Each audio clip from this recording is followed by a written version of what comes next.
Erkatoy kelinlarim nima ish bilan band? Gulrayhon nima dedi ko'chada aytaymi?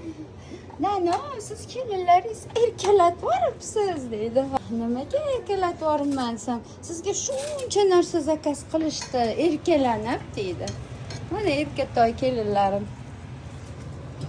Lekinchi ko'chadan lavashini men hech ham yeyolmayman-da. Sizlar qilganinglarni mazza qilib yeyman. Siri nimada ekan, Nilufar poshsha? Men faqat lahm go'shtlarni yog'lajak qo'yishdi.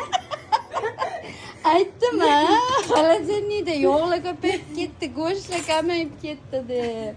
Sizlar faqat qop-qora joyini ishlatasizlar, jija yog'ini ham olib tashlaysizlar. Ha, ana.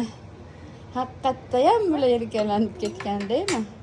Mayli, rahmat. Nima qilsayni ham chiroyli qilib pishirib, kuydirib oldimizga qo'ysayni bo'ldi bolalarim.